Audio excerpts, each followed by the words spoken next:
一体何なんだ。メヘリット。キメロニーマス。 Now there is no hope.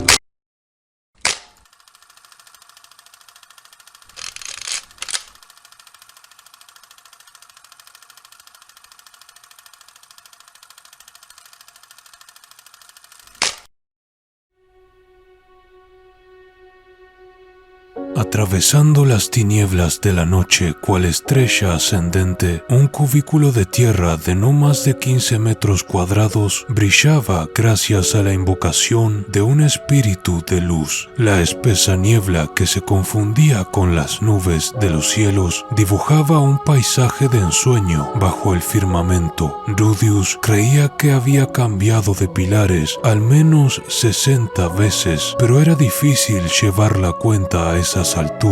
Se sentía fatigado y conflictuado sobre si debía continuar un poco más o aparcar su ascensor y dormir. Pero justo cuando su debate interno cobraba fuerza,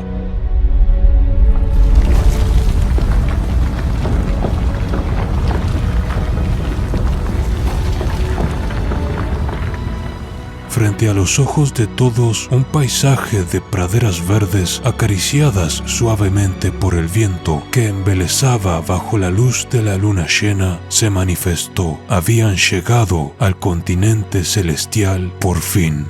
Casi ningún árbol a la vista. Hay muy pocos, al menos en esta parte al borde del continente. ¿Será tal vez por las condiciones atmosféricas del sitio? No lo sé. Solo puedo ver planicies cubiertas de hierba.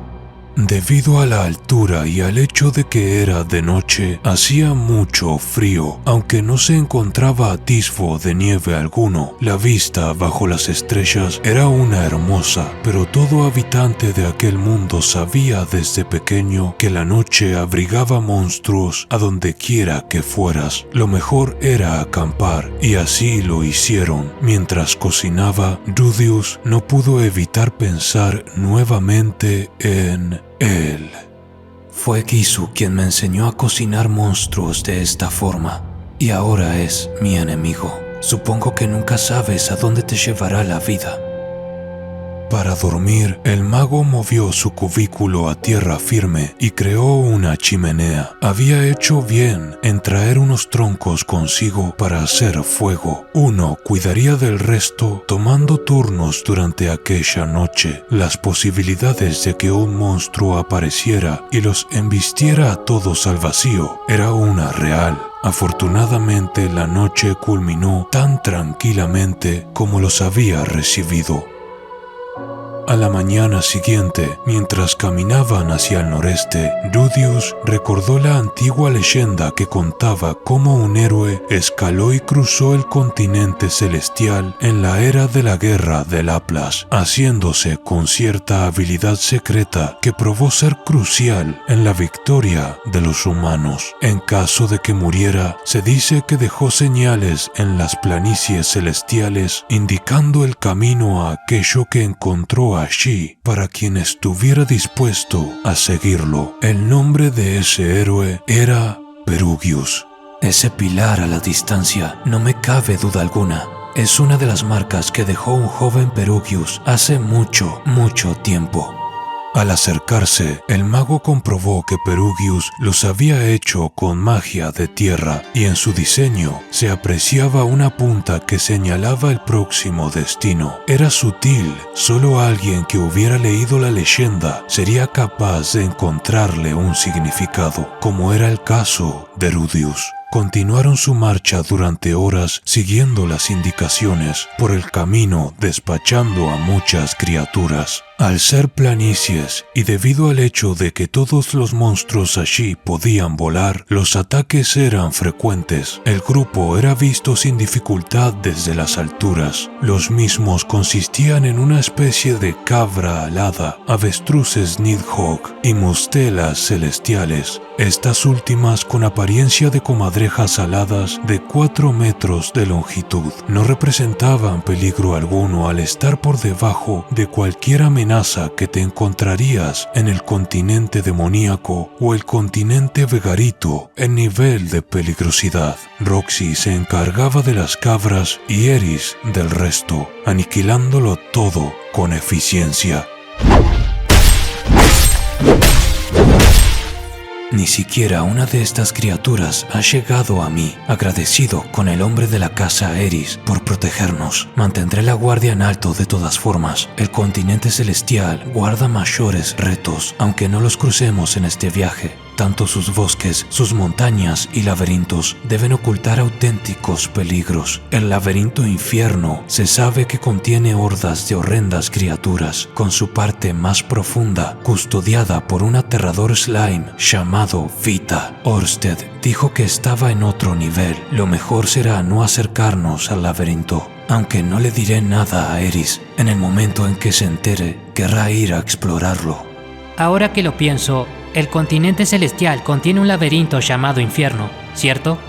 Así es muy peligroso. De hecho, es uno de los 3 grandes laberintos. ¡Oh no! ¡Oh no! Siendo nosotros, podríamos llegar bastante lejos, creo. Pero a Rudy no le gustan mucho los laberintos. Perdió a Paul en uno. Oh, cierto. Bien hecho, Roxy. Eso estuvo cerca.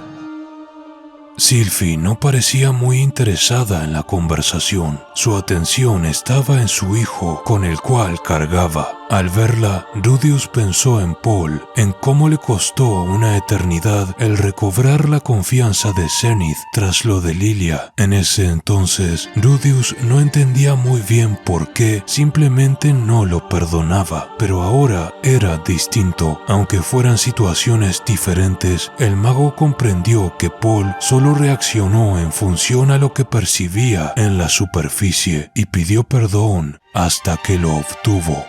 No se supone que deba conformarme con una sonrisa. Debo hacer todo en mi poder para recobrar la confianza de Sylphie, sin importar cuánto tiempo me tome. Debo demostrar con mis acciones no solo que la amo a ella, sino también a nuestros hijos. Caída la tarde, finalmente vislumbraron la ciudad de Aluce a la distancia, pero no era para nada como se la imaginaban. La palabra humilde parecía calzarle a la perfección. Consistía básicamente en casas hechas de roca, rodeadas por un cerco de poca altura. Era extraño ver una ciudad en aquel mundo que no estuviera protegida por algún muro, pero allí todos los monstruos podían volar, por lo que tenía sentido. Pero al acercarse a Aluce, Rudius lo entendió. ¿Qué es esto? Luce como una cúpula de cristal casi imperceptible. Es una barrera enorme. Oh, por eso Aluce se ve tan desprotegida. Ya cuentan con toda la protección que necesitan. ¿Podremos entrar? Orsted no mencionó nada al respecto. Luce bastante dura. Me pregunto si podría cortarla. Espera, Eris. Tal vez podría enviarte una descarga y choquearte. Sí. Por supuesto que ya lo sabía. Rudius pensó y pensó, pero no lograba dar con una solución, por lo que... Bien, la romperemos. Pensé que nunca lo pedirías. En realidad pensaba usar mi cañón de... Siento interrumpirlos, pero no estamos solos. Desde la distancia, todos contemplaron cómo una parvada de gigantescos pájaros se dirigía hacia ellos, pero venían directamente desde el corazón de la ciudad y, apreciándolos con mayor detenimiento, no eran pájaros, eran personas con alas. Son celestiales.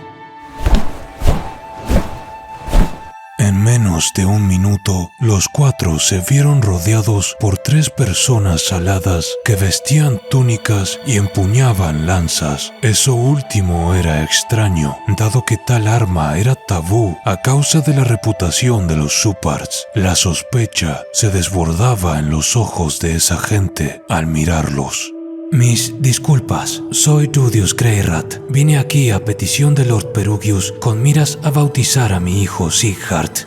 Los celestiales replicaron en una lengua que nadie era capaz de comprender, y como Roxy bien señaló, se trataba de la lengua del dios celestial. Pero Rudius estaba preparado. Su antiguo yo hubiera entrado en pánico. Sin embargo, él analizó la situación. Era importante el hablar a pesar de no entenderse, porque manifestaba la intención de querer comunicarse. Sin demora, sacó un cuaderno de su túnica y se dirigió a una página específica en la que tenía escrito de antemano en lengua celestial lo que había dicho anteriormente. Al verlo, la reacción de los celestiales fue dramática. En cuestión de segundos, abrieron un pasaje en la barrera, dándoles la bienvenida. Lo habían conseguido. Estaban dentro de Aluce. Roxy y Rudius habían estado acertados en definirla como una ciudad humilde. Sus casas estaban hechas de roca, hueso y tierra. Muchas eran de 3 o 4 pisos de altura, y debido a la capacidad de volar de sus habitantes, no se veía escalera alguna por ningún sitio. Más allá podía verse a algunos trabajando el campo con chaquetas hechas con plumas de monstruos. Era curioso ver a aquella gente andar. Incluso cuando recorrían las distancias más cortas, dotaban sus pasos de ingravidez, empleando siempre sus alas en la ecuación. Por encima de sus cabezas, muchos curiosos volaban en círculos, contemplando a los extraños visitantes. Entendible, ya que casi nadie visitaba el continente celestial.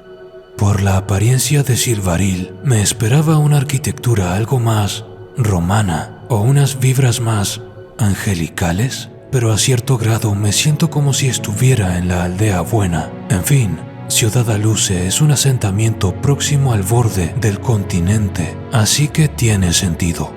A pesar de que nadie hablara la lengua humana o cualquier otra, salvo la celestial, había una palabra que se mencionaba a menudo y que Rudius entendía a la perfección: Perugius. En función de lo rápido que le dieron la bienvenida al grupo, el mago determinó que en Aluce se le profesaba una gran gratitud y respeto al rey dragón acorazado. Finalmente, fueron guiados a quien parecía el jefe anciano allí, y mientras decía algo ininteligible, destapó una botella de alcohol.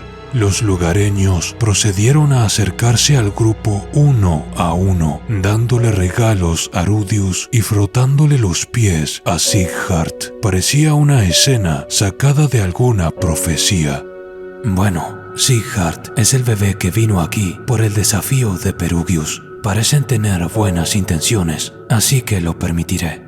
Rudius y compañía pasarían la noche allí, y el mago conversaría con Sylphiet de todo un poco. Ella nunca había estado fuera del continente central, por lo que esperaba algo más fuera de lo común al estar allí. El continente celestial era la excepción comparado con los otros, le aseguró el mago. Había también otra cuestión. Nadie parecía tratar despectivamente a Sighart por su color de cabello. Rudius pensó que probablemente se debía a lo aislados que estaban en el continente celestial. Después de todo, debido a eso, fueron la única raza que escapó a la invasión del dios demonio Laplace. Los Suparts y las lanzas se les hacía algo demasiado lejano. Entonces, mientras forzaba una sonrisa, Sylphie exclamó: si tan solo todos fueran como los celestiales. El corazón de Rudius se encogió. A la mañana siguiente, los lugareños le entregaron provisiones al grupo antes de despedirlos, junto a una figura tallada en madera, tal vez el ídolo del dios de esas tierras. A pesar de su simpleza, el mago pensó que si Sanova la viera, se entusiasmaría. Muchas gracias. Aunque las palabras de Rudius no fueron comprendidas, su gratitud era palpable y los alusianos dijeron adiós cruzando sus puños sobre el pecho a la par que plegaban sus alas al cuerpo. El trayecto por Colina Aluce fue uno apacible y placentero. La brisa mecía las incontables flores blancas que asomaban sus pétalos por encima del océano de hierba. Sighart dormía apaciblemente en la cangurera de Rudius, quien, junto a Eris, Roxy y Sylphie, hacían un esfuerzo consciente por no echarse una siesta, dadas las propicias circunstancias, aunque lo cierto era que se trataba de una trampa mortal. El polen de las flores inducía el sueño y el mago lo sabía. Por eso le dio a cada chica una fruta quicara que había traído preparada de antemano, mientras, a lo lejos, agazapado entre las flores, avistó a un planeador celestial, un monstruo que se escondía entre las somníferas flores esperando la oportunidad de atacar a los incautos que cayeran bajo el efecto de estas. La bestia lucía como un lagarto peludo de 2 metros de longitud con membranas semejantes a las de un murciélago bajo sus brazos. Su cola era la parte más peligrosa, ya que en la punta tenía un aguijón muy venenoso. Lo bueno es que se sabe que nunca se atreve a atacar a una presa que no esté dormida. Dicho y hecho, la bestia no los atacó, pero pudieron sentir su mirada clavada en la nuca durante un largo tiempo. Los efectos de las flores duraban 1 hora aproximadamente. Eso era si caías dormido fuera del alcance del polen, claro, porque de acuerdo a lo que Orsted le había dicho al mago, si caías dormido en aquellos jardines, jamás volverías a despertar, transicionando de un sueño apacible a aquel eterno de la muerte. Tras caminar un poco más, de la nada, Eris se detuvo y le hizo una señal al grupo, provocando que todos se agacharan en la hierba. Al mirar hacia la cima de la próxima colina, comprendieron la razón. Sobre la misma se erguía una enorme criatura de 10 metros de altura. Lucía como un dinosaurio emplumado, se le conocía como Mandíbula Gigante, el monstruo más fuerte de aquella zona del continente. Si Rudius tuviera que otorgarle un rango, ese sería el de A. Los celestiales temen el encontrarse a este tipo de bestia al grado en que quienes se aventuran fuera de sus hogares cargan con talismanes imbuidos con la plegaria de no cruzárselas. Supongo entonces que eso es para lo que sirve la figura tallada que nos entregaron. Parece que no funciona. Más allá de la bestia, pudieron divisar un santuario de piedra, probablemente el sitio que buscaban. Lucharían. Parecía que aquel era el territorio de la bestia y no se iría. Y Rudius sabía que muchas de aquellas criaturas de rango A podían esquivar sus cañones de piedra. Entonces Rudius miró a Eris y ambos asintieron con la cabeza, como si se hubiesen comunicado telepáticamente. Estaba decidido. Lucharían.